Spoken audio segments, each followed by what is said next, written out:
Bonjour. La perversion narcissique au féminin, c'est un peu plus compliqué que la perversion narcissique au masculin. Compliqué parce que même si le fond est le même, les raisons sont les mêmes, l'expression a des différences nettes. On va essayer d'expliquer comment repérer, comment voir, comment comprendre, comment analyser, enfin bref, comment ça se passe dans les faits. À la base, les raisons sont les mêmes. Un enfant qui, dès le départ, n'a pas pu exprimer sa personnalité. Cette personnalité a été totalement étouffée par un parent généralement lui-même atteint du trouble ou d'un autre, mais qui fait que son enfant est son objet et une partie de lui-même lui appartient. Le parent ne peut pas reconnaître l'enfant comme un être à part entière, qui va avoir son développement à part entière, qui va avoir sa vie à part entière. Dans le cas de la personne perverse narcissique féminine, de la femme perverse narcissique, on trouve une attitude parentale. La plupart du temps, c'est le père, ça peut être un oncle, ça peut être un frère, ça peut être trois, mais une attitude parentale incestuelle. Il y a dans l'enfance une attitude incestuelle et incestueuse également. On trouve dans son passé des gestes plus ou moins marqués, sexuels envers l'enfant qui est son enfant. Vous trouvez dans leur histoire des femmes qui, dans leur enfance, avaient papa qui les prenait sur les genoux, ça tous les papas le font, mais qui avaient des gestes qui n'étaient pas ceux qu'on a avec une petite fille, certainement pas. Ça, la petite fille va le comprendre très vite, mais on ne peut pas refuser quelque chose à son parent. Et pour plaire à son parent, on doit accepter ce qui est quelque part inacceptable, et l'enfant le sent très bien, et on devient le complice de ce parent qui demande cette complicité à l'enfant également, pour ne pas bien sûr être puni. Dans la base de l'enfance de la personne, de la femme perverse narcissique, vous avez ça, qui va expliquer bien des choses arrivées à l'âge adulte. Arrivée à l'âge adulte, c'est une femme qui se déteste, comme tous les pervers narcissiques, qui a une idée très basse d'elle-même, qui se sent vide, mais qui exprime à l'intérieur d'elle une haine de l'homme et du masculin immense, énorme.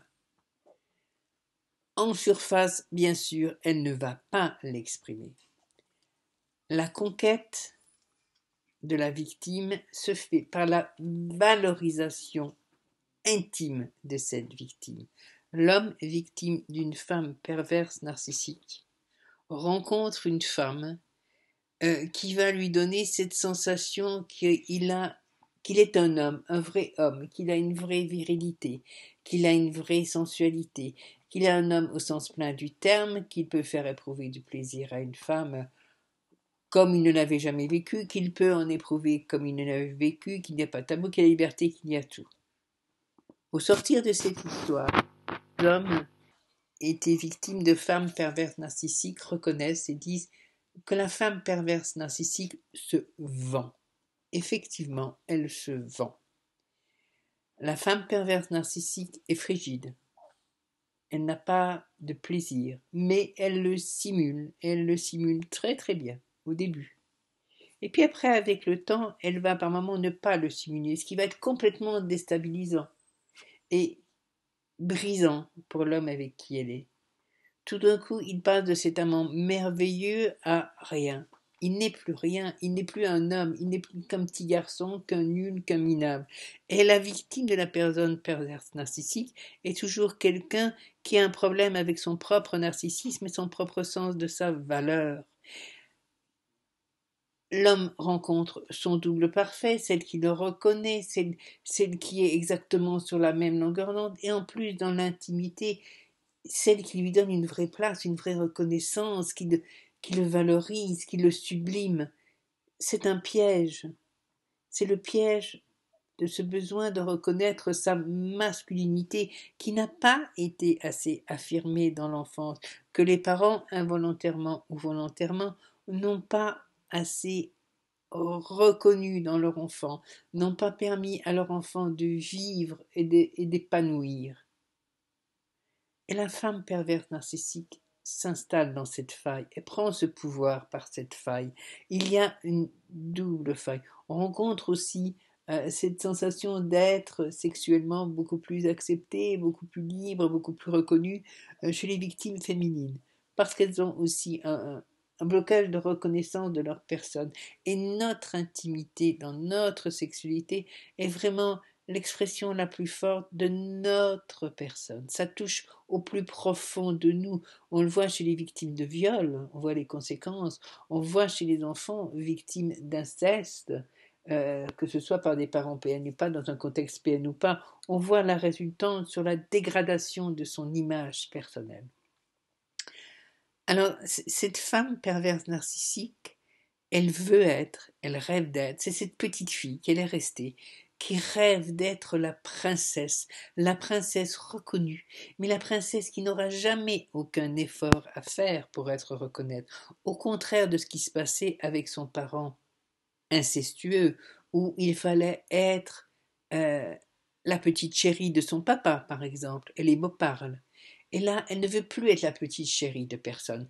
Elle veut être la petite princesse qu'on adore, qu'on adulte. Alors au début, elle séduit. Elle est séductrice. Elle a appris à séduire. Elle a appris à charmer le parent pour en avoir un retour, un regard, pour ne pas en avoir les foudres, pour tout ce qu'on veut. Donc elle sait très bien, c'est un profiler, c'est un pervers narcissique, c'est quelqu'un qui a très bien appris à repérer les codes non dits, tous les signes dits et non dits de quelqu'un, qui a appris à accumuler des informations sur l'autre, qui sait exactement comment est l'autre et qui va se coller tel un parfait caméléon exactement à l'autre. Et puis, rapidement, un rien va faire exploser la perverse narcissique. Et c'est là qu'est la différence, déjà dans cette manière de se vendre à l'autre, alors que chez le pervers narcissique masculin, on trouve ou soit celui qui a de multiples conquêtes, ou celui qui a des gros problèmes dans l'expression de sa sexualité. Chez la femme perverse narcissique, en plus de se vendre, et se vendre, oui, comme pourrait le faire quelqu'un qui le fait professionnellement, en fait. Mais elle ne semble pas demander d'argent, elle le fait et ça donne l'impression que c'est trop. Il y a ce trop, disent les victimes masculines. En plus de ça, il y a cette capacité à se mettre dans des colères épouvantables. Il y a ce caractère explosif, violent. Il y a ces crises de colère, de violence verbale, voire gestuelle aussi, qui explose à la face de la victime sans qu'elle comprenne pourquoi, sans qu'elle sache pourquoi, qui la dévaste totalement. Ces crises se répéteront et deviendront même de plus en plus fréquentes, parce qu'il est insupportable pour cette femme PN de ne plus être le numéro un, de ne plus être la princesse, de se retrouver en position d'enfant contesté. Ce n'est pas possible. L'autre ne peut pas reprendre ce pouvoir qu'elle a enfin gagné dans la vie d'être plus forte que l'homme. L'homme n'a pas le droit de lui imposer sa loi. Elle le déteste, elle le hait, ce masculin. Derrière ce couvert d'amour, de sensualité, de tactile, de gestes, de mots, d'étouffement, en fait, comme toujours, il y a ce mépris, cette haine qui s'exprime donc dans ces colères, ces accès de colère parce qu'on ne lui a pas porté l'attention qu'on voulait, parce qu'on n'est pas prêt, parce qu'on est fatigué, parce qu'on a fait une réflexion, mais vraiment pour rien. L'intensité de la colère est complètement disproportionnée par rapport à la raison qu'elle invoquera pour l'avoir provoquée. Vivre au quotidien, puisque ça arrive de temps en temps, même si ce n'est pas tous les jours, ces colères explosive, cette vulgarité qui peut sortir. Si vous êtes chez elle, vous êtes mis à la porte. Si vous êtes chez vous, eh bien, vous retrouvez des coups de pied dans vos armoires, dans vos meubles. On m'a parlé de littéralement de portes dégondées sous l'accès de la colère, de portes fracassées, de meubles lancés partout. C'est insupportable, étant donné que la victime, l'homme victime, est quelqu'un de doux en général, quelqu'un de tendre, quelle que soit sa vie professionnelle, quelle que soit son affirmation professionnelle et sociale, c'est quelqu'un d'extrêmement bon, c'est quelqu'un de gentil, c'est quelqu'un de fragile sentimentalement, et qui croyait avoir trouvé ce nid de douceur, ce nid de tendresse, ce cocon, cet autre lui-même. Cet autre lui-même se transforme en, en virago, en, en folle, littéralement, c'est ce qui en est dit. Ça, ça signe la femme pervers narcissique. Ces crises-là qui dévastent et qu'elle va réparer en disant bah oui, non, non, mais ça n'arrivera plus, mais tu comprends. Mais l'autre a eu tort, hein, il y a toujours une excuse, elle n'est pas responsable, elle n'est pas coupable, elle vont recommencer et recommencer. Et comme dans toute relation perverse narcissique, comme la victime craint toujours la crise de l'autre, le changement de l'autre.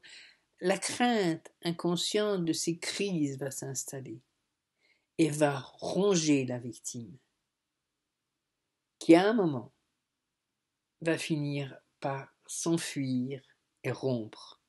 Et dans le cas des hommes victimes, ils en sortent tout aussi démolis, mais au premier abord plus facilement. Par leur masculinité, ils sont plus capables de couper, de casser quelque chose. Ce n'est pas féminin de casser, c'est masculin de casser. Parce qu'à un moment, ils n'en peuvent plus, parce qu'à un moment, c'est insupportable, et ils en sortent. Et comme ils en sortent plus brutalement, ils ont peut-être tendance à le regretter davantage, à essayer de retrouver des excuses à l'autre, à s'interroger d'autant plus sur eux-mêmes que leur masculinité, leur virilité a été retournée par ces crises de violence et de submersion aussi, et par ce comportement qui va s'attaquer à cette intimité qui est la leur en les traitant de nuls au lit, alors je cite, d'incapables, de violeurs, de tout, mais vraiment de tout ce qu'on veut, les pauvres. C'est tout cet ensemble qui fait qu'à la sortie, la victime masculine d'une perverse narcissique féminine a l'impression de ne plus être rien, de ne plus être un homme, et doit impérativement se faire accompagner, travailler, comprendre, pour ne pas plonger dans une attitude autodestructive avec des idées suicidaires parfois. Le bouleversement est tellement violent, il n'est pas gradué, comme chez le pervers narcissique masculin envers son compagnon ou sa compagne, il est tellement violent qu'il est impératif de ne pas traîner, je dirais, pour pouvoir se remettre de ce traumatisme et comprendre et repartir en ayant conscience que ce n'est pas la victime qui a un problème, mais c'était bien son bourreau. Voilà, j'espère que ça vous aide, j'espère que ça vous permet de comprendre des choses, parfois de déceler des attitudes qu'il faut absolument déceler, parce que on trouve ça aussi dans le trouble bipolaire, ces colères explosives, mais même si les bipolaires ne sont pas des gens faciles, ils n'ont pas ce besoin de détruire l'autre tout le temps. Qu'ont les pervers narcissiques, ils sont destructeurs, mais pour d'autres raisons, et on n'est pas là pour en parler. Donc j'espère que ça vous apporte donc des éléments, et puis je sais qu'il y a des gens qui n'hésiteront pas à poser des questions. S'il y a une question précise, vous pouvez aussi m'envoyer un mail.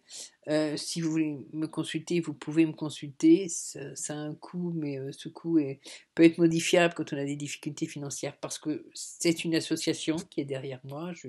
J'agis à travers une association, mais qui que ce soit, si vous vous reconnaissez dans la victime, courage fuyons, et comprenez que être victime n'est pas une honte, qu'au contraire, c'est le signe d'une fragilité. Une fragilité, ça veut dire une sensibilité, et qu'il n'y ait jamais de honte à se faire aider pour sortir d'un piège physique, on appellerait à l'aide, d'un piège personnel, d'un piège sentimental, d'un piège mental. Il n'y a pas de raison de ne pas appeler à l'aide. Voilà. Je vous dis à bientôt pour un autre YouTube, et puis plein de lumière. Au revoir.